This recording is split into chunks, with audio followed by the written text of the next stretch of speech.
පින්වත් ඔබ හැමදෙනාටම. සදහවත්නි මේ සසර බොහෝ අනතුරු සහ බාධක සහිතයි.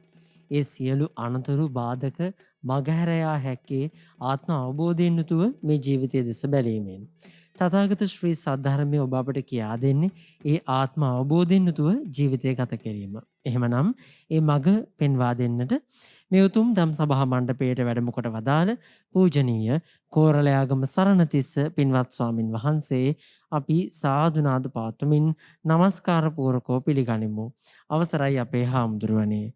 සාදු සාදු සාදු. අද මේ දේශනාව වෙනුවෙන් දායකත්වයේ දරමින් ඔබ අප හැමදිනාටම මේ උතුම් වූ ධර්ම දානමය පින්කම සිදු කරගන්නේ අංක 43B ග්‍රාමෝදය මාවත හබරකඩ හෝමාගම පදිංචි ප්‍රදීප් හේමන්ත පෙරේරා මහතා ඇතුළු ඒ පවුලේ පින්වත් පිරිස. සමන්තා චක්කවාලේසු අත්‍රා ගච්ඡන්තු දේවතා සද්ධම්මං මුනි රාජස්ස සුනන්තු සග්ග මොක්කදං ධම්මස්සවන කාලෝ අයං බදන්තා ධම්මස්සවන කාලෝ අයං බදන්තා ධම්මස්සවන කාලෝ අයං බදන්තා නමෝ තස්ස භගවතු අරහතු සබ්බ ධම්මේසු අප්පටිහත ඥානචාරස්ස දස බලධරස්ස චතු වේසාරජ්‍ය විසරදස්ස සබ්බ සත්තුත්තමස්ස ධම්මිස්සරස්ස ධම්ම රාජස්ස ධම්මස්සාමිස්ස තථාගතස්ස සබ්බඤුනෝ සම්මා සම්බුද්දස්ස නමෝ තස්ස භගවතු අරහතු සබ්බ ධම්මේසු අප්පටිහත ඥානචාරස්ස දස බලධරස්ස චතු වේසාරජ්‍ය විසරදස්ස සබ්බ සත්තුත්තමස්ස ධම්මිස්සරස්ස ධම්ම රාජස්ස ධම්මස්සාමිස්ස තථාගතස්ස සබ්බඤුනෝ සම්මා සම්බුද්දස්ස නමෝ තස්ස භගවතු අරහතු සබ්බ ධම්මේසු අප්පටිහත ඥානචාරස්ස දස බලධරස්ස චතු වේසාරජ්‍ය විසරදස්ස සබ්බ සත්තුත්තමස්ස ධම්මිස්සරස්ස ධම්ම රාජස්ස ධම්මස්සාමිස්ස තථාගතස්ස සබ්බඤුනෝ සම්මා සම්බුද්දස්ස සද්ධර්ම ශ්‍රාවක කාරුණික ගුණගරුක බෞද්ධ පින්නතුනි බොහෝම ශ්‍රද්ධාවෙන් යුක්තව සියලු දෙනාම සූදානම් වෙන්නේ තිලෝගුරු ශාන්තිනායක සම්මා සම්බුදුරජාණන් වහන්සේ විසින් ලෝක සත්වයන් පිළිබඳව අසීමිත දයාවෙන් කරුණාවෙන් මෛත්‍රියෙන් යුක්තව අවබෝධ කරගෙන දේශනා කොට වදාළ පරම ගම්බීර වූ ශ්‍රී සද්ධර්ම රත්නයෙන් ඊටාම පුංචි කොටසක් නමුත් දේශනා කරවගෙන ධර්ම ගෞරවය පෙරදරි කරගෙන දේශනාගත ධර්මයේ ශ්‍රවණය කරන්නත්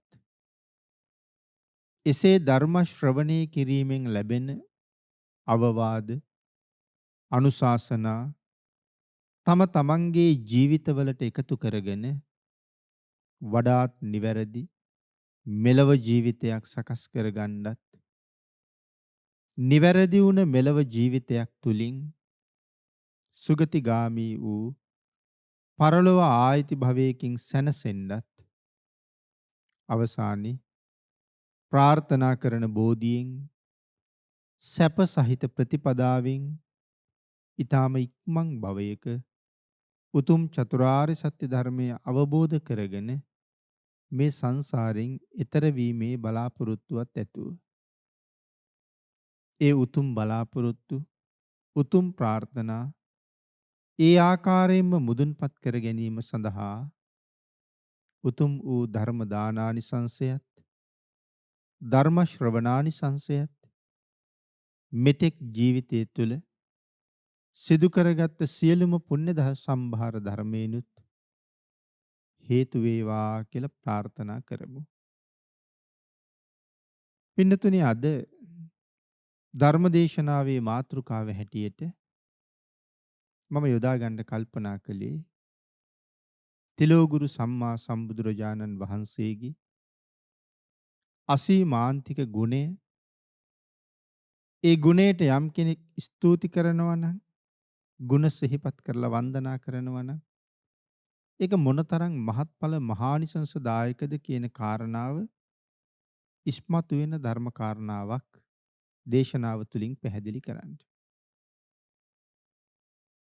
අපේ ධර්මයේ එක ගාථා රත්නයක් තියෙනවා බුදුරජාණන් වහන්සේගේ ගුණේ අසීමාන්තික බව කියවෙන බුද්ධෝපි බුද්දස්ස භනෙය්‍ය වන්නං කප්පම්පි චේ අඤ්ඤ මභා සමානෝ කීයේත කප්පෝ චිර දීග මන්තරේ වන්නෝන කීයේත තථාගතස්ස බුද්ධෝපි බුද්දස්ස භනෙය්‍ය වන්න. ලෞතුරා බුදුරජාණන් වහන්සේ නමකගේ ඒ නිමක් නැති මහ ගුණය තවත් ලෞතුරා බුදුරජාණන් වහන්සේ නමක් මහා කල්පයක් පුරාවට දේශනා කරන්න පටන් ගත්තොත් මහා කල්පේ නිමා වෙනවා. දේශනා කරන්න තවමත් බුදුගුණ ඉතුරු වෙනවා කියලා තමයි සඳහන් කරලා තියෙන්නේ. ඉතින් මේ කාරණාව හොඳ හැටි වැටහෙන්න මහා කල්පයක් කියලා කියන්නේ කොයිතරම් දීර්ඝ කාලයක්ද කියන එක අපිට වැටහෙන්න ඕනේ. ලෞතුරා බුදුරජාණන් වහන්සේ නමකගේ වාග් විලාසය සාමාන්‍ය පුද්ගලයෙකුගේ වාග් විලාසයට වඩා කොයිතරම් වේගවත්ද කියන කාරණාවත් වැටහෙන්න ඕනේ. එතරම් වේගවත් වාග් විලාසයකින් මෙතරම් දීර්ඝ කාලයක් දේශනා කරලත් බුදු ගුණ ඉවර වෙන්නේ නැත්තම් ඒ ගුණය කොයිතරම්ද කියන කාරණාව අපිට කවදාවත්ම පින්නතුනි තේරෙන්නේ නැහැ. එතකොට මේ බුදු ගුණය වැටහෙන්නේ කාටද? කොයි කොයි ප්‍රමාණයෙන් වැටහෙනවද?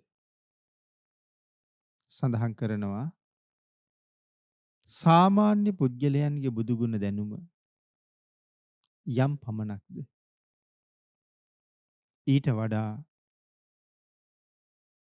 සෝවාන් වහන්සේට තියෙන බුදු ගුණ දැනුමේ ප්‍රමාණය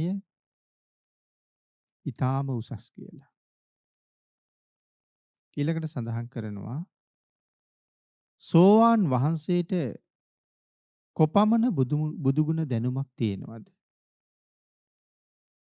සෝවාන් වහන්සේලා 100ක් 1000ක් යම් තරම් බුදු ගුණ දන්නවද? ඒ ප්‍රමාණයට වඩා සකදාගාමින් වහන්සේ නමකගේ බුදු ගුණ දැනුම වැඩි කියලා. සකදාගාමින් වහන්සේලා 100ක් 1000ක් කොයිතරම් බුදු ගුණයක් දන්නවද? අනාගාමින් වහන්සේගේ බුදු ගුණ දැනුම ඊට වඩා වැඩි කියලා. අනාගාමින් වහන්සේලා 100ක් 1000ක් කොයිතරම් බුදු ගුණයක් දන්නවද? රහතන් වහන්සේ නමකගේ බුද්ධ ගුණ දැනුම ඊට වඩා බොහෝම විශාලයි කියලා සඳහන් කරනවා.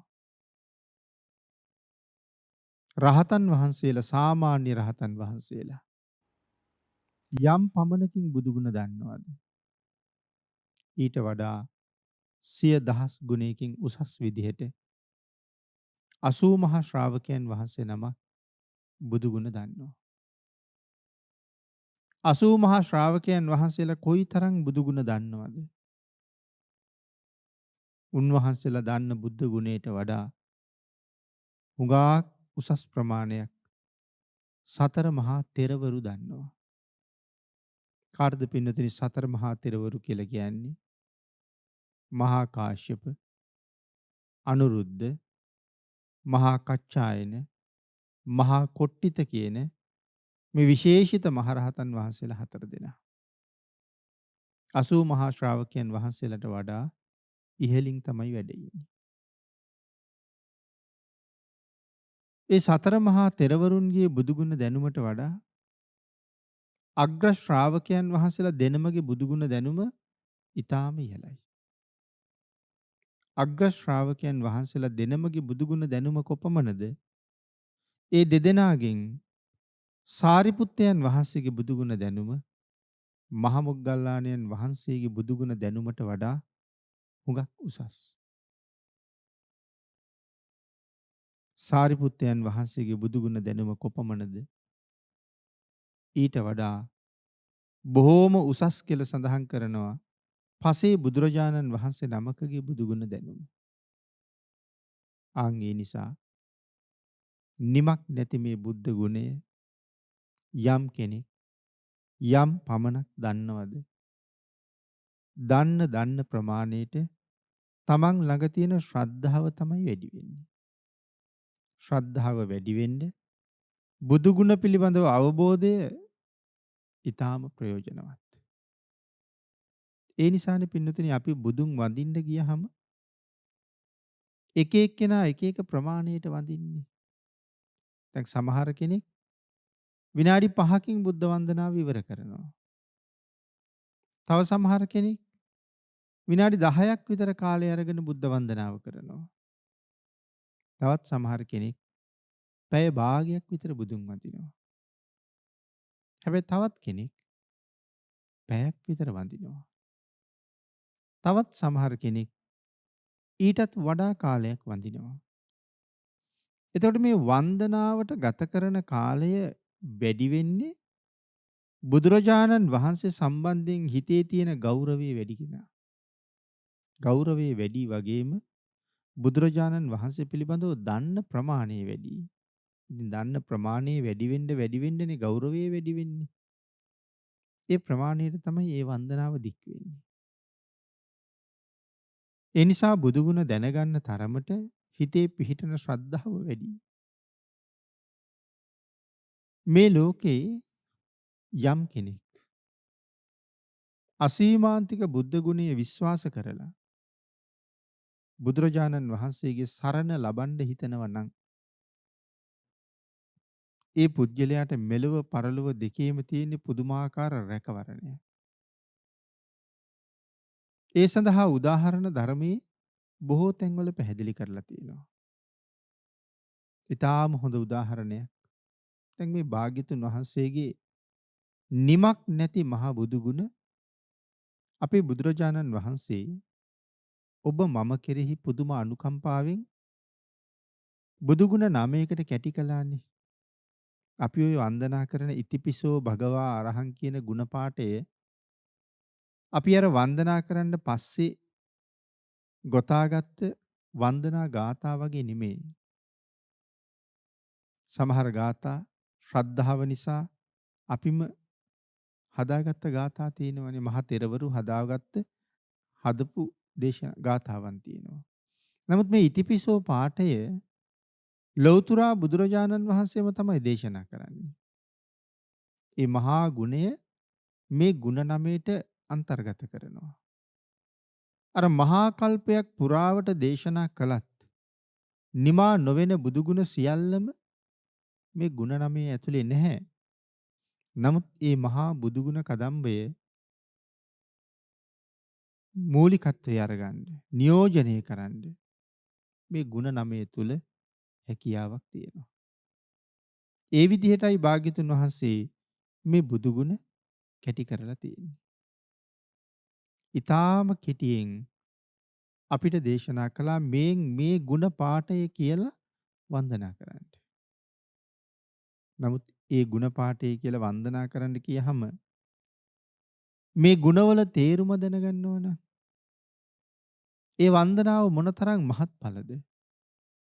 තේරුම නොදැන බුදු ගුණ කියාගෙන යනවට වඩා තේරුම දැනගෙන බුදු ගුණය කිය වඳිනකොට ලැබෙන ආනිසංසය දෙගුණ තෙගුණ වෙනවා නෙමේ සිය දහස් ගුණයකින් උසස් වෙනවා.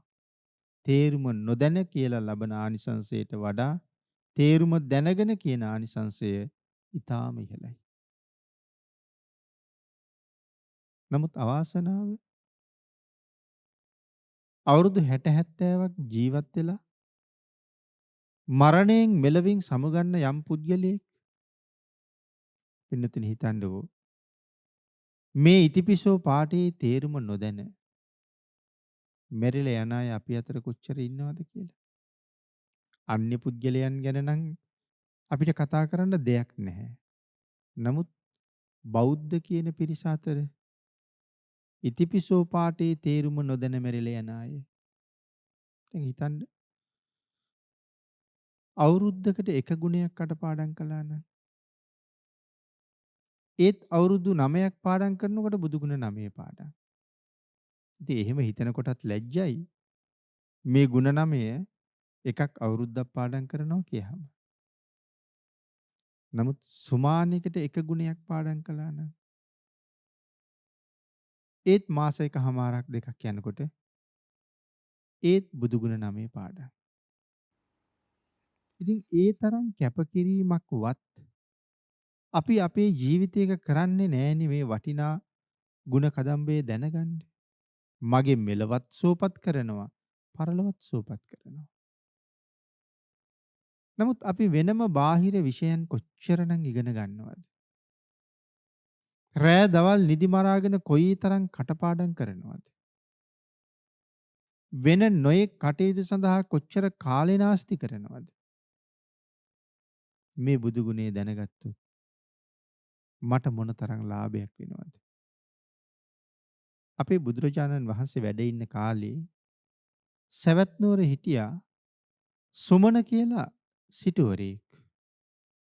ඒ සිටුවරයාගේ සිටු බිරිඳ සුජම්පතිකා. මේ දෙන්නට හිටියා දුවෙක් සහ පුතෙක්. නමුත් ළමයි තරමක් ලාබාල තරුණ වයසේ. පුතා ටිකක් ලාබාල වයසේ තරුණයි නමුත්. අම්මයි තාත්තයි දෙන්නම අසාධ්‍ය රෝගයක් නිසා මරණාසන්න වෙනවා. සුමන සිටුවරයත් සුජම්පතිකාවත්. තාම මේ ධන සම්පත්වත් පරිහරණය කරන්න දරුවන්ට පවරලා නැහැ. දරුවෝ ඒ තරම්ම මුහුකුරා ගිහිල්ලත් නැහැ.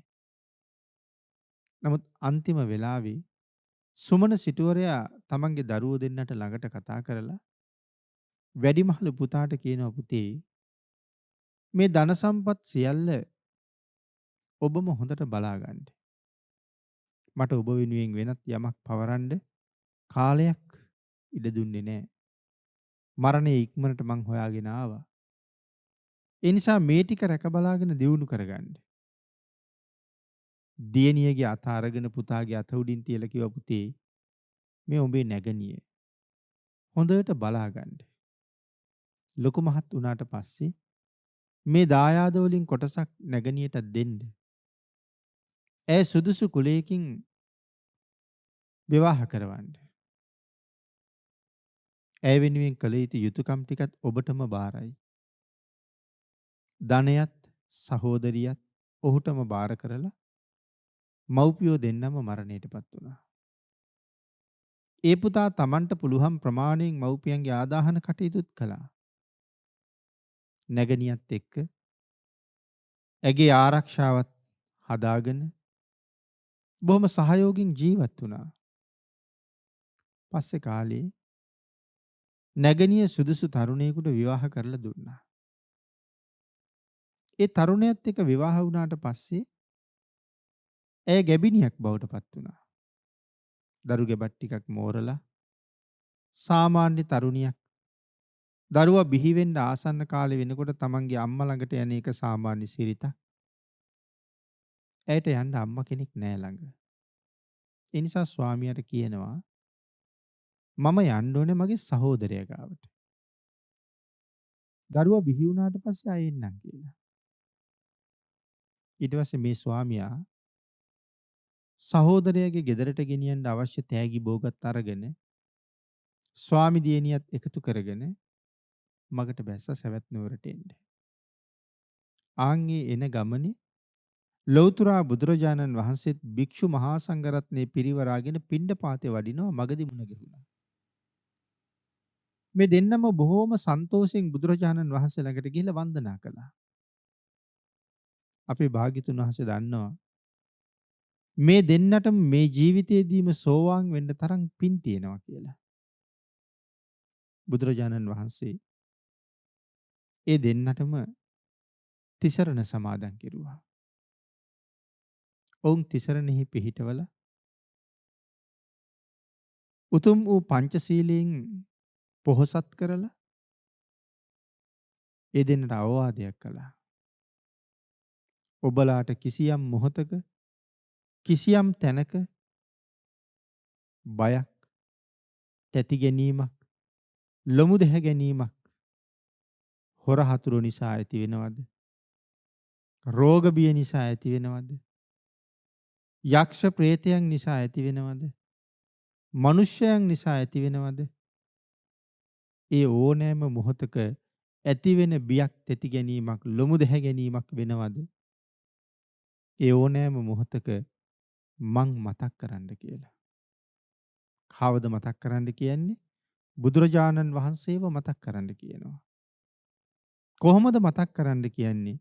ඉතිපිසෝ භගවා අරහං සම්මා සම්බුද්ධෝ කියන ගුණ පාඨය සිහිපත් කරලා බුදුරජාණන් වහන්සේ සිහිපත් කරන්න. ආන්ගේ වෙලාවට ඒ තියෙන බය, තැති ගැනීම, ලොමු දැහැ ගැනීම සියල්ල නැති වෙයි කියලා සඳහන් කළා. ඉතින් ওই කාරණාව අපේ ලේමස් නහරවල පවා තියෙනවා. අදටත් කෙනෙකුට බයක් ඇති වෙච්චහම ඉතිපිසෝ භගවා කියලා කියන්නේ අමුතුවෙන් ඉගෙනගෙන නෙමෙයි. හුඟක් අයට කියවෙනවා. ඉතින් මේ ස්වාමියා තමන්ගේ ස්වාමි දියණිය සහෝදරයාගේ ගෙදර නතර කළා. ඔහු ටික දවසක් එහි හිටියා. එහි ඉඳලා තමන්ගේ කටයුතු සඳහා ඔහු ආපහු පිටත් වෙලා ගියා. සහෝදරයා තමන්ගේ ස්වාමි දියණියට කතා කරලා මෑ හඳුන්වලා දුන්නා. මේ ඉන්නේ මගේ නැගණිය. ඇය දැන් අම්මා කෙනෙක් වෙන්න ලෑස්තියි. ඔබ හැබෑවටම ඇගේ මව වෙලා ඇයට මේ දවස් ටිකේ උපස්ථාන කරන්න කියලා. ඇයත් බොහෝම සන්තෝෂයෙන් ඒක බාරගත්තා. ටික දවසක් ඇයට ගෙදර කිසිම වැඩක් කරන්න දුන්නේ නැහැ. උණු පැන් සකස් කරනවා, නාවනවා, රෙදි පෙරදි හොදලා දෙනවා. මේ ආදී කළ යුතු හැම වතක්ම අර තැනැත්තිය ඊටාම ආදරෙන් කළා. හැබැයි ඒ නාවනකොට කරනකොට ඇයට නිතරම දකින්න ලැබෙනවා මේ නැගණියගේ ගතේ පළඳලා තියෙන විවිධ වටින ආභරණ පිළිබඳව. කන් වල බැලුවත් තියෙන වටිනාම ආභරණ. අත්වල බැලුවත් එහෙමයි. ගෙල සරසලා තියෙනෙත් ඒ තරම් වටිනා ආභරණ වලින්. ඉතින් ඇයට ඒ නිසා තණ්හාවක් ඉපදුනා මේ ආභරණ ලබා ගන්න. නමුත් ඔය ආභරණ මට දෙන්න කියලා ඉල්ලන්නත් ලැජ්ජාවක් තියෙනවා. නමුත් දැඩි තණ්හාවක් ආභරණ සම්බන්ධයෙන්ුත් තියෙනවා. ඒ නිසා එක දවසක් තමන්ගේ ස්වාමියා එනකොට යහනට ගොඩ වෙලා හොඳට පොරවගෙන ඇය නිදි. ස්වාමියා ළඟට ඇවිල්ලා ඇඳේ වාඩි වෙලා පිට අත ගාලා අසනීපයිද මේ ආදි වශයෙන් බොහෝම කරුණාවෙන් කතා කරලා ඇහුවා. ඇය කියනවා අසනීපයක් තියෙනවා. නමුත් ඒක ඔබට කියන්න බෑ කියලා. ඔහු කියනවා කමක් නෑ මට කියන්න බැරි අසනීප මොනවද? මට ඒක කියන්න. ඉතින් මෙහෙම ටිකක් නොකිය ඉඳලා අන්තිමට ඇය කියනවා මට දොළ දුකක් තියෙනවා. ඒක සම්පූර්ණ කරගන්න බැරි වුණොත් මං ජීවත් වෙන්නේ නැහැ. ඉතින් මොකද්ද දොළ දුක? දැන් ආයෙත් කියන්නේ නැහැ. නමුත් නැවත නැවත විමසනකොට කියනවා මට ඔබේ නැගණියගේ පංච මధుර මාංශය අනුභව කරන්න දොළ දුකක් තියෙනවා කියලා. පංච මధుර මාංශ කියලා කියන්නේ හදවතේ මාංශය, ලැම පෙදෙසේ මාංශය, මේ ආදී වශයෙන් පංච මధుර මාංශයන් සිහිපත් කරනවා. ඉතින් මේ මාංශ ගන්න නම් අනිවාර්යෙන් පුද්ගලයා මරන්න ඕනේ. ඉතින් ඔහු කියනවා මනුස්ස ඝාතනය කොයිතරම් අකුසලයක්ද? අනික මම එහෙක කොහොමද කරන්නේ? ඒ මගේම සහෝදරිය. මේ ආදි වශයෙන් නොයෙක් කරුණු දක්වලා ඇයට පැහැදිලි කරනවා ඒ වැඩේ මට කරන්න බෑනේ. ඇය කියනවා ඒ බව දන්නවා. හැබැයි ඉතින් ඕක ලැබුණේ නැත්තම් මම ජීවත් වෙන්නේ නැහැ. ඒ බව ඇය නිතර කියනවා. පින්නතුනේ අර ධර්මයේම සඳහන් කරනවා රාගය උත්සන්න වෙච්ච තැන අනිත් සියලු ගුණධර්ම යට යනවා කියලා. ඒක ලෝක ස්වභාවය. ඒ නිසා අන්තිමට බිරිඳට තියෙන කැමැත්ත ලොකුයි. සහෝදරියගේ ජීවිතයට තියෙන කැමැත්ත අඩුයි. ඒ නිසා බිරිඳ රැකගන්න සහෝදරිය වුණත් මරන්න ඔහුට හිතෙනවා. මේක තමයි රාගයේ හැටි. ඒක ලෝකයේ බොහෝ තැන්වල විද්‍යමාන වෙනවා. සමහර වෙලාවට බලන්න සමහර පවුලක බිරිඳ කියනවා නම් ස්වාමියා තමන්ගේ අම්මා තාත්තා ගෙදරින් බැහැර කරන්න ලෑස්තියි. එහෙම තැන් කොච්චර තියෙනවද? අම්මා තාත්තා ගෙනහිල්ලා සමහරලාට වැඩිහිටි නිවාසයක දාලා. එහෙම නැත්නම් ওই පූජා භූමි වල වාගේ එක් කරගෙන ගිහිල්ලා අතරමං කරලා දාලා එන අයත් ඉන්නවා. ඒ විතරක් නෙවෙයි කැලෑවල අතරමං කරනවා, මරලා දානවා, ගඟට ගෙනහිල්ලා දානවා. එහෙම කරන අය අදත් මේ සමාජයේ ඉන්නවා. නමුත් Tamanට ජීවිතය දුන්නේ අම්මයි තාත්තයි. අද මෙතන ඉන්නේ අතපය ලොකු මහත් වෙලා තියෙන්නේ අම්මා තාත්තා නිසා. ඒ කාන්තාවට ස්වාමියෙක් ලැබුණෙත් ඒ අම්මා තාත්තා නිසා. නමුත් ඇය නිතර නිතර මැසිවිලි නගනවා නම් මේ දෙන්නත් එක්ක මේ ගෙදර ඉන්න බෑ කියලා Tamanට ජීවිතය දුන්න මව්පියන්ට වඩා මෑතක හම්බ වෙච්ච කාන්තාවක් නිසා අම්මා තාත්තා අසරණ කරන්න කැමති වෙන අය මේ ලෝකේ ඕන තරම් ඉන්නවා. මොකක් නිසාද? රාගය නිසා. අර පුද්ගලයාත් නැගණියට කතා කරලා කියනවා අපේ අම්මයි තාත්තයි ජීවත් වෙලා ඉන්න කාලේ බොහෝ දෙනාට ණය දීලා තියෙනවා. ඒ ණය කියන්නේ අපි දෙන්නට ලැබෙන්න තියෙන ආදායම්. දෙන්නම ඉන්න එකේ අපි යන්ද ඒවා එකතු කරන්න. නැගණිය කියනවා මට මේ දවස්වල දුර ගමන් බිමන් යන්න අපහසුයි. හැබැයි ඔහු එච්චර උස නැති මිටි රථයක් ලෑස්ති කරලා තිබ්බා. නැගණියත් බොහොම අමාරුවෙන් නංවගෙන බොහොම පරිස්සමෙන් ඈත් එක දැන් අර ණය මුදල් එකතු කරන්න යන චේතනාවෙන් ඇයට ඒ බව හංගවලා යනවා. මහා කැලෑවක් මැද්දෙන් යන්න තියෙනවා. මේ කැලෑව මැදට ගිහිල්ලා අයිනක රථය නවත්තලා නැගණියට කිව්ව රථයෙන් බහින්න කියලා. ඇය කියනවා මට අමාරුයි බහින්න.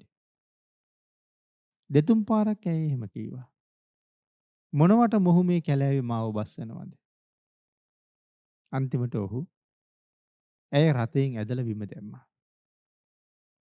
ආන්ගේ බිම දාන වෙලාවේ දරුගැබ හොඳටම මෝරලා තිබුණ නිසා ඇයට දරුවා බිහි වෙන්න ආසන්න තරම් වේදනාවක් ආවා. දැන් බිම දාලා ඇය ඇදගෙන යනවා කැලෑවට. ඒ ඇදගෙන යනකොට ඇය කතා කරලා කියනවා අනේ ස්වාමීනි මගේ දරුවා බිහි වෙන්න ළඟයි කියලා මට හිතෙනවා. ඇයට ලැජ්ජාවක් තියෙනවා සහෝදරයා ඉන්න තැන දරුවා බිහි කරන්න. ඒ නිසා කියනවා මදක් ඔබ ඉවත් වෙලා ඉන්න මං දරුවා බිහි කරනකම්. හැබැයි මේ වෙලාවේ ඔහුට ඒ ගැන කිසිම අවබෝධයක් නැහැ.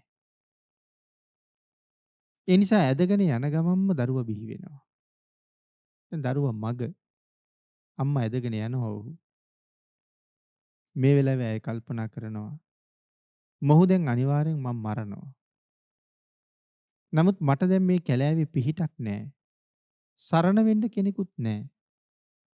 හැබැයි කෑ ගහලා පිහිටක් ඉල්ලුවොත් මේ කැලෑවේ ඇති වැල් අදින්න, දර කපන්න ආපු බොහෝ දෙනෙක්. එහෙම කෙනෙකුට ඇහිලා මාව බේරගනී. නමුත් නිකම්ම බේරෙන එකක් නැහැ. මාව බේරගන්න මගේ සහෝදරයට වුන් පහර දෙයි. මගේ සහෝදරයට කවුරුවත් මං ඉස්සරහ පිට ගහනවට බනිනවට මං කොහොමත් කැමති නෑ. ඒ හින්දා කෑකෝ ගහන්නෙත් නෑ. නමුත් ඇයම හිතනවා මට දැන් වෙන සරණකුත් නෑ. ඇය සහෝදරයා සම්බන්ධයෙන් එච්චර අනුකම්පා කළාට ඔහුගේ හිතේ එහෙම අනුකම්පාවක් ගෑවිලාවත් නෑ. කැලෑවේ තියෙනවා මහ විශාල නුග ගහක්. ওই නුග ගහ යටට තමයි අරන් යන්නේ මරන්න. ඒක මරලා මස් කපා ගන්නත් එපයි. අර තැනැත්තියට පංචමදුර මාංශයෙන් ඉල්ලන්නේ. ඇයගේ කල්පනාව තියෙන එහෙම මාංශයක් වුවමනා නැහැ. මැය මැරුණහම අර ආභරණ ටික ගන්න පුළුවන් නිසා. නමුත් මේ ගහේ ඉන්නවා රුක්ෂ දේවතාවෙක්. ඇය ඇදගෙන යනකොටම කල්පනා කළා මේ වෙලාවේ මට තියෙන එකම සරණයි. ඒ එදා මගදී මුණ ගැහිලා බයක් තැති ගැනීමක් ලොමු දැහැ ගැනීමක් ඇති වෙච්ච වෙලාවක සිහිපත් කරන්න කියලා භාග්‍යතුන් වහන්සේ අපිට සඳහන් කළා.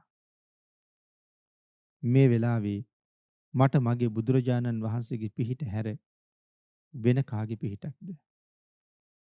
ඇය ඉතිපිසෝ භගවා ආදි වශයෙන් බුදුරජාණන් වහන්සේවම සිහිපත් කළා. අර දිව්‍ය පුත්‍රයා කල්පනා කළා. මය මනාව තිසරණෙහි පිහිටපු කෙනෙක්. මය මනාව සිල් ගුණ ආරක්ෂා කරන කෙනෙක්. බුදුරජාණන් වහන්සේට කීකරු නිසා ඇගේ මෛත්‍රී ගුණය කොපමණද? ජීවිතේ බේරගන්නවත් කාටවත් උදව් ඉල්ලන්නේ නැහැ. කාගින්වත් පිහිටක් බලාපොරොත්තු වෙන්නේ නැහැ. සහෝදරයට පහර දෙයි කියලා. ඒ තරම් මෛත්‍රී ගුණයක් තියෙනවා. එවන් මෛත්‍රී ගුණයකින් සීලයකින් හිබි තැනැත්තියක් මෙවන් පෞකාරයෙක් මගේ විමානය ළඟ මරලා දැම්මොත් දේව සභාවට ගියහම මහ දෙවියන්ගෙන් මට විසුමක් නැහැ. සිල්වත් තැනැත්තියක් මරණකම් බලාගෙන හිටියා කියලා. ඒ නිසා මෑය බේරගත යුතුයි. එහෙම හිතලා අර දෙවියා ඇගේ ස්වාමියාගේ වේශය අරගෙන එතෙන්ට ඇවිල්ලා සහෝදරයා බය කරලා ඇයත් මග වැටිලා හිටපු ඇගේ දරුවත් රථයක නංවගෙන බොහොම ආරක්ෂාකාරීව සැවැත් නුවරටම එක් කරගෙන ගිහිල්ලා අම්බලමක රාත්‍රියේ නතර කරලා ඔහු අතුරුදහන් වෙලා ගියා. දැන් ඇය අම්බලමේ. පහුවදා උදේ ඇගේ ස්වාමියා සැවැත් නුවරට ඇවිල්ලා මොකක් හරි රාජකාරියක් සඳහා ඒ කටයුතු නිමා කරලා යන ගමන් අහම්බෙන් දකිනවා තමන්ගේ බිරිඳ අම්බලමේ ඉන්නවා. ළඟට ගිහිල්ලා කතා කළා. කවුරු එක්කද මෙතෙන්ට ආවේ? ඇයි කියනවා ඒ මතක නැද්ද? ඔබනේ ඊයේ රාත්‍රියේ මම මෙතෙන්ට එක්ක ආවේ. ඔහු කියනවා මොනවා කියනවද? ඔබ එදා සහෝදරයා ළඟට ඇරලා ගියපු දවසින් පස්සේ මම ඔබ දකින්නෙත් අද. ඇයි කියනවා නෑ ඊයේ ඔබ ආවා. ඔහු කියනවා නෑ මං ආවේ නෑ. දැන් දෙන්න අතර ලොකු වාදයක්. අන්තිමට ඇය ස්වාමියාට කියනවා සිදුවෙච්ච දේ මුල ඉඳලම. ඔහුත් කාරණාව තේරුම් ගත්තා. තමන්ගේ බිරිඳත් තමන්ගේ දරුවත් බොහොම සෙනෙහසින් ගෙදර එක් කරගෙන ගිහිල්ලා ඒ අය සුවපත් කරලා තුන්දෙනාම යනවා බුදුරජාණන් වහන්සේ ළඟට. ගිහිල්ලා කාරණාව භාග්‍යතුන් වහන්සේට මුල ඉඳලා සඳහන් කළා. බුදුරජාණන් වහන්සේ නිසා තමන් ජීවිතේ ලබාපු බව ඇය බොහොම ප්‍රීතියෙන් ප්‍රකාශ කළා. ඇය බොහොම සතුටින් තමන්ගේ දරුවා ලව්ව බුදුරජාණන් වහන්සේගේ සිරිපතුල් වැන්දෙව්වා.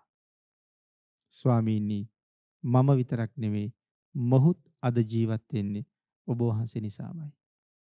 භාග්‍යතුන් වහන්සේගේ සිරිපතුල් වන්දවල ඒ දරුවට සරණ කුමාර කියලා නම තිබ්බා. භාග්‍යතුන් වහන්සේගේ සරණ නිසා ජීවිතේ රැකුණ කෙනෙක්. අවුරුදු 20ක් වයස වෙනකොට ඒ දරුවා නැවත ශාසනය පැවිදි වෙලා රහත් වුණා. අර දෙමහල්ලු දෙන්නම භාග්‍යතුන් වහන්සේගෙන් බණ අහලා සෝවාන් වුණා. මේ ආදි වශයෙන් බුදුරජාණන් වහන්සේගේ අසීමිත ගුණය ශ්‍රද්ධාව පෙරදරි කරගෙන යම් කෙනෙක් සිහිපත් කරනවා නම් ඒ ගුණයට වන්දනාමාන කරනවා නම් ලැබෙන ආනිසංසයත් රැකවරණයත් මෙපමණයි කියලා ප්‍රමාණයක් නැති බව නොඑක් සූත්‍රවල දේශනා කරනවා. දීඝ නිකායේ සම්පසාදනී සූත්‍ර අට කතාවල් වල මේ වාගේ කරුණු බොහොමයක් සිහිපත් කරලා තියෙනවා. ඒ වගේම අපි තේර ගාථාවල් වල තවත් මේ වාගේ කරුණු බොහෝසේ සඳහන් කරනවා. රහතන් වහන්සේලා තම තමන්ගේ අතීත කතාවල් පැහැදිලි කරනකොට බුදුරජාණන් වහන්සේගේ අසීමිත ගුණයෙන් ලැබුණු රැකවරණේ ඒ ගුණයේ තියෙන ප්‍රබල බව නොඑක් වර දේශනා කරලා තියෙනවා. තවත් තැනක සඳහන් කළා දක්ඛින විභංග සූත්‍ර අට කතාවේ නයිමස්මින් ලෝකේ පරස්මින් වාපන බුද්දේන සෙට්ඨෝ යදිසෝච විජ්ජති යාමාහුනේයානං අග්ගතංගතෝ පුඤ්ඤත්තිකානං විපුල ඵලේති කියලා. මෙතන සඳහන් කරනවා නයිමස්මින් ලෝකේ පරස්මින් වාපන මේ ලෝකෙත් පරලෝකෙත් තවත් වෙනත් ලෝකවලත් යම් කෙනෙක් තමන් ලබාගත් මේ උතුම් ශ්‍රේෂ්ඨ මනුස්ස ජීවිතයට සාධාරණයක් කරගන්න බලාපොරොත්තු වෙනවා නම් තමන්ට තමන් වෙනුවෙන් යුතුයකමක් කරගන්න බලාපොරොත්තු වෙනවා නම් මේ ලෝකේ වන්දනාව අතර උසස්ම වන්දනාවක් කරගන්න බලාපොරොත්තු වෙනවා නම් ඒ වන්දනාව කළ යුත්තේම බුදුරජාණන් වහන්සේටයි. බුදුරජාණන් වහන්සේට හැර මහත්ඵල මහානිසංසදායක කුසල් ලබන්න දන් දෙන්න වෙනත් සුදුසු කෙනෙක් නම් මෙලවත් පරලොවත් වෙනත් ලෝකයකවත් දකින්න නම් නෑ යා මාහු නෙయ్యాනං අග්ගතං ගතු ජීවිතේට අග්‍රඵලයක් ලබන්න අග්‍ර වූ දානයක් දෙනවා නම් බුද්දේන සෙට්ඨෝ සදිසෝ විජ්ජති බුද්ධ ශ්‍රේෂ්ඨයන් වහන්සේ හැර වෙන කොහෙවත් දකින්න කෙනෙක් නෑ. සතපුම් 100ක් සතපුම් 1000ක් දුර ගමන් කරලා හරි පූජාවක් කරන්න වටිනවා බුදුරජාණන් වහන්සේට. ඒ යන දුර ඒ කරන වියදම පාඩුවක් නෑ. ඒක මහත් වූ ආයෝජනයක්ම පමණයි. මේ ආදි වශයෙන් නොයෙක් තැන්වල භාග්‍යතුන් වහන්සේ උදෙසා කරන වන්දනාව භාග්‍යතුන් වහන්සේ උදෙසා කරන පූජාව මොන තරම් මහත්ඵලද මහානිසංසදායකද කියන කරුණු ධර්මයේ තුල බොහෝම පැහැදිලි කරනවා.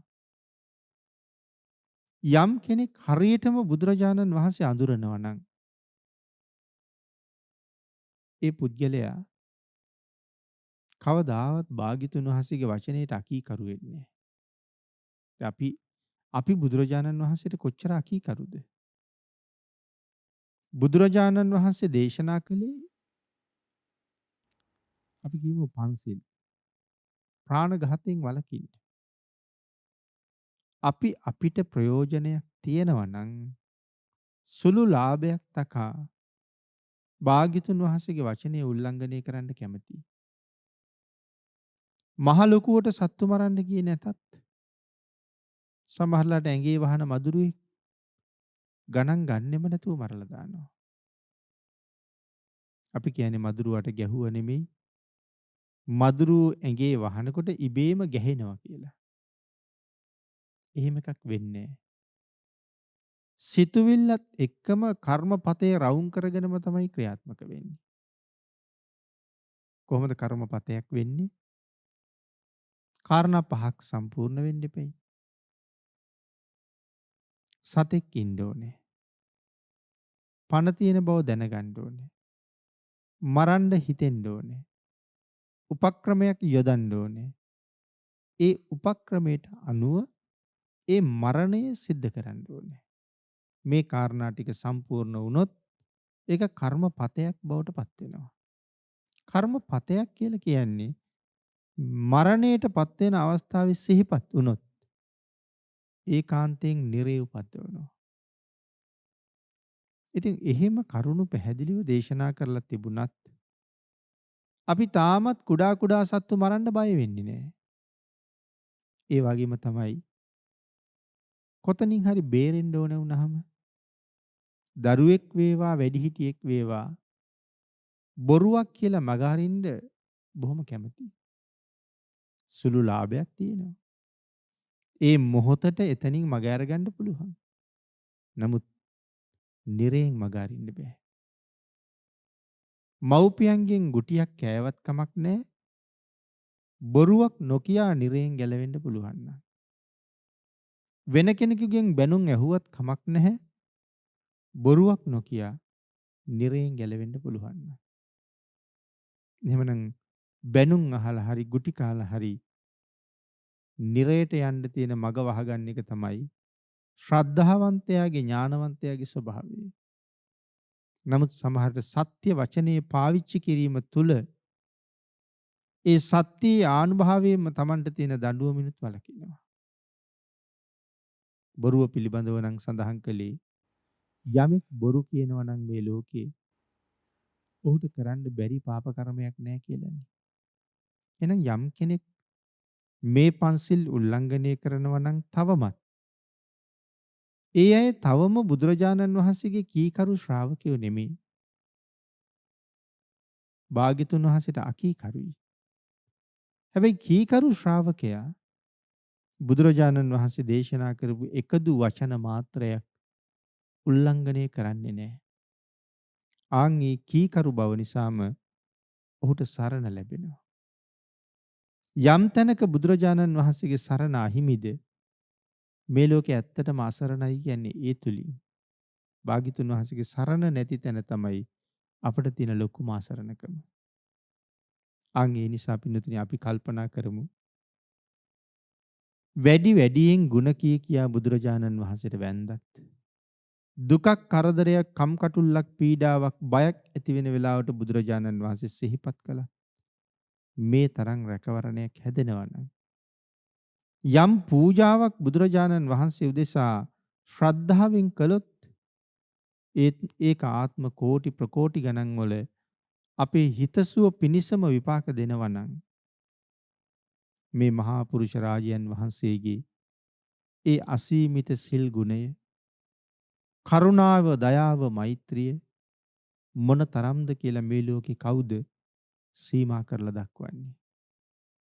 හැම කාලෙටම මේ ගුණය හම්බ වෙන්නේ නැහැ. කල්ප කාලාන්තරයකින් තමයි මෙවන් ගුණධරණ උත්තමයෝ ලෝකේ පහළ වෙන්නේ. ශ්‍රද්ධාවෙන් වන්දනා කළොත් ඒ වන්දනා මාත්‍රයත් සදහැවතුන්ට දෙව්ලොව යන්න හේතු වෙනවා. අරහං කියලා කියන්නේ අපි. ස්වාමීනි භාග්‍යතුන් වහන්සේ දෑත දෝත එකතු කරගෙන අප්‍රමාණ ශ්‍රද්ධාවෙන් ඔබ වහන්සේ ළඟ වැඳ වැටෙන ඕනෑම පුද්ගලයෙකුට දිව්‍ය මානුෂික සැප සම්පත් උදා කරලා දෙන්නට තරම් ඔබ වහන්සේ සතු සීල සමාධි ආදී මහා ගුණයට හැකියාවක් ඇති නිසා ස්වාමීනි අපි අරහං කියලා කියනවා. ඒතර මේ අපි ගාව නෙමෙයි ගුණ තියෙන්නේ. භාග්‍යතුන් වහන්සේගේ ගුණය අපිව සුගතියට යොමු කරන්න තරම් බලවත්. මට්ට කුණ්ඩලී කියන දිව්‍ය පුත්‍රය. අත මට්ට කුණ්ඩලී කියන ළමයා මරණයට පස් වෙලා සොහනට වෙලා අඬන තමන්ගේ තාත්තා ගාවට ඇවිල්ලා නොයෙක් කරුණු කතා කරලා අන්තිමට තාත්තට කියනවා තාත්තේ මං තමයි මට්ට කුණ්ඩලී. එතකොට අහනවා ගෙදර ඉන්න කාලේ කිසිම දානයක් දුන්නේ නැති, ගෙදර ඉන්න කාලේ කිසිම සීලයක් රැක්කේ නැති, කිසිම ගුණයක් ප්‍රගුණ කරපු නැති ඔබ කොහොමද මැරිලා දිව්‍ය ලෝකෙ ගියේ කියලා. නමුත් සඳහන් කරනවා බ්‍රාහ්මණතුමනි මේ කතාව ඇත්ත. නමුත් මරණාසන්න වෙලාවේ මට බුදුරජාණන් වහන්සේ පිහිට වුණා. මොකද්ද වෙච්ච පිහිට? මට්ට කුණ්ඩලී මැරෙන්න ඔන්න මෙන්න කියලා ඉන්න වෙලාවේ බුදුරජාණන් වහන්සේ මට්ට කුණ්ඩලීගේ නිවස ඉදිරියට වැඩම කරලා බුද්ධ රශ්මියක් යොමු කළා මට්ට කුණ්ඩලී ළඟට. ඒ අපූර්ව රශ්මිය කොහෙන්ද කියලා බලන්න. කොයි තරම් කායික වේදනා තිබුණත් මට්ට කුණ්ඩලී ආපහු බැලුවා. මට්ට කුණ්ඩලී දැක්කේ හිරුට වඩා තේජස් ඇති. සඳුට වඩා සොමි ගුණ ඇති. සියලු ශ්‍රමණ බ්‍රාහ්මණයන්ට වඩා සීලයෙන් ගුණයෙන් උසස් වෙච්ච ස්වර්ණ වර්ණ බුද්ධ කයෙන් යුතු ෂඩ්වර්ණ රශ්මි මාලා විහිදෙන දෙතිස් මහා පුරුෂ ලක්ෂණයන්ගෙන් සමලංකృత විරාජමාන බුද්ධ කයෙන් තමන් දිහා බලාගෙන ඉන්න පංච වර්ණයෙන් පිරිච්ච නේත්ත යුද්ධයෙන් තමන් දෙස බලන බුදුරජාණන් වහන්සේ. ඒ දැක්කහම ඔහුට දරා ගන්න බැරි තරම් ප්‍රීතියක් ඇති වුණා. ඒ ප්‍රීතිය නිසාම ඔහු කොයි තරම් කායික වේදනාව තිබුණත් ඔහුගේ දසැඟිලි එකතු කරලා බුදුරජාණන් වහන්සේ දිහා බැලුවා. භාග්‍යතුන් වහන්සේ දැනගත්තා. ඒ වේදනාව මැඩගෙන දසැඟිලි එකතු කිරීමම මැරිලා අපායට යන්න හිටපු ඔහුට සුගතියට යන්න ප්‍රමාණවත් කියලා. අපේ භාග්‍යතුන් වහන්සේ එතනින් ඉවත් වෙලා වැඩියා. නමුත් මට්ට කුණ්ඩලී මරණයත් සමගම දිව්‍ය විමානයක පහළ වුණා. මේකට කියන්නේ චිත්ත ප්‍රසාද කුසලය. හිත පහදවා ගැනීමේ කුසලය. ඒ හිත පහදවා ගන්න නම් බුදුගුණ දැනගන්න ඕනේ. බුදුගුණ නොදැන හිත පැහැදෙන්නේ නැහනේ. ඒ නිසා බොහොම ශ්‍රේෂ්ඨ වටින මනුස්ස ජීවිතයක් උදාර බුද්ධාන්තරයක ලබාගෙන තියෙන මේ වාගේ වෙලාවක දැනගන්නවා නම් මේ ලෝකේ දැනගන්න තියෙන්නෙම භාග්‍යතුන් වහන්සේගේ ගුණ. ගායනා කරනවා නම් ගයන්න තියෙන්නෙම භාග්‍යතුන් වහන්සේගේ ගුණ. අහනවා නම් අහන්න තියෙන්නෙම බුදුරජාණන් වහන්සේගේ ගුණ. හිතනවා නම් හිතන්න තියෙන්නේ බුදුරජාණන් වහන්සේගේ ගුණ. මේ ගුණය ඇහුවත්, ගැයුවත්, හිතුවත් කෙනෙකුට පාඩු නෑ. වෙනත් දේවල් කොච්චර ඇහුවත් අපි දැන් අහන වෙනත් ගීත ඕන තරම් තියෙනවා. ගායන ගීත ඕන තරම් තියෙනවා. රාගය, ද්වේෂය, මෝහය අකුසල් මුල් තුනක් වරින් වර උස් පහත් වෙමින් හිතේ උපදිනවා මිසක් අපිට වෙච්ච වෙන ලාභයක් නැහැ. නමුත් බුදු ගුණ කියපු කාටවත් වෙච්ච පාඩුවකුත් නැහැ. ඒ නිසා අපේ ඇස්, අපේ කන්, අපේ දිව, අපේ හිත මේ ඉන්ද්‍රියන් හැම එකක්ම සංසාරේ මම කරපු කුසල කර්මයන් එක්ක අනුගත වෙලා තියෙන්නේ. භාග්‍යතුන් වහන්සේ ගැනම හිතන්න. ඒ දිව පින් කරලා තියෙනවා බුදු ගුණ කියන්න. ඒ ඇස් පින් කරලා තියෙනවා බුදුරුව දකින්න. ඒ කන් මාත් එක්කම පින් කරලා තියෙනවා. ඒ ඉන්ද්‍රියන් බුදු ගුණ අහන්න. ඒ සඳහා මම පින් කරලා ලබාගත්ත මේ ඉන්ද්‍රියන්ගෙන් පෙර කරපු පින් වියදම් කරලා ලබාගත්ත ඉන්ද්‍රියන්ගෙන් සසර අතරමං වෙන දේවල් වලට කන් යොමනවට වඩා ඒ ඉන්ද්‍රියන් යොමු කරනවට වඩා සසර සුවයෙන් සුවයට ගමන් කරන්න ඒ ඉන්ද්‍රියන් යොදා ගත්තොත් මම ප්‍රඥා ගෝචරව මගේ ඉන්ද්‍රියන් පරිහරණය කළා වෙනවා. එහෙම පරිහරණය කරලා සුගතියෙන් සුගතියට ගිහිල්ලා සංසාරයෙන් එතර වෙන්න අපේ පින්නතුන්ටත් මේ බුද්ධාන්තරයෙන් ප්‍රයෝජන ලබන්න භාග්‍ය වාසනාව උදා වේවා කියලා ආශිර්වාද කරනවා.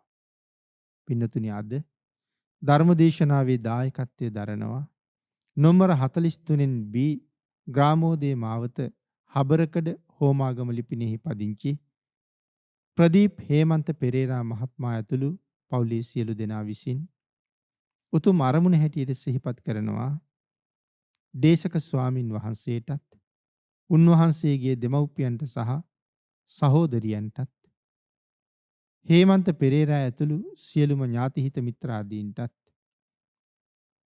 මේ භයානක වූත් කටුක වූත් සංසාර ගමනින් මිදීමට නිරතුරුවම වෙහෙසෙන සියලුම සැදැහැවතුන්ටත් සැම කල්හිම කල්යාණ මිත්‍ර සේවනයේ නිරතුරුවම ලැබේවා කියලා උතුම් ප්‍රාර්ථනාවක් කරනවා. ප්‍රදීප් හේමන්ත පෙරේරා මහත්මයා ඇතුළු පවුලේ සියලු දෙනා විසින් සිදු කරනු ලබන උතුම් ප්‍රාර්ථනා එලෙසින්ම මුදුන්පත් වේවා. ආශිර්වාද කරන සියලු දෙනාටම රත්නත්‍රී ආශිර්වාදය ලැබේවා. ගුරු දෙමව්පියාදීන්ට මේ පින් අනුමෝදන් වේවා. බොහෝම සත්පුරුෂ ස්වභාවයෙන් අපටත් අපේ දෙමව්පියන්ටත් සහෝදරියන්ටත් පුණ්‍ය අනුමෝදනා කළා. මා විසින්ද උතුම් ධර්ම දානමය පුණ්‍ය කර්මයන් රැස් කරලා ලබාගත් මහානුභාව සම්පන්න කුසලය හේමන්ත මහත්මයා ඇතුළු සියලුම දෙනාටත් අනුමෝදන් වේවා. ඒ කුසල ශක්තියත් අද දවසේ සිද්ධ කරගත්ත සද්ධර්ම දානමය කුසල ශක්තිය සහ ශ්‍රවණානිසංසයත් මෙතෙක් ජීවිතේ රැස් කරගත්ත සියලුම උතුම් පුණ්‍ය ධර්මයන්ගේ ආශිර්වාදයත් මේ පින්නතුන්ට වහවහා ගෝර කටුක සංසාරයෙන් එතර වීම සඳහාම හේතු වේවා. සැප සහිත ප්‍රතිපදාවෙන් ඊ타ම ඉක්මන් භවයක උතුම් චතුරාර්ය සත්‍ය ධර්මයේ අවබෝධ කරගෙන සසර මග කෙරවල කරලා සැනසෙන්න මේ කුසල ශක්තිය අනුමෝදන් වේවා කියලා ප්‍රාර්ථනා කරනවා. ආකාසට්ඨා ච බුම්මට්ඨා දේවා නාග මහිද්దికා පුඤ්ඤන්තං අනුමෝදිත්වා චිරං රක්ඛන්තු ලෝක සාසනං දේවෝ වස්සතු කාලේන සස්්‍ය සම්පatti හේතුච පීතෝ භවතු ලෝකෝච රාජා භවතු ධම්මිකෝ.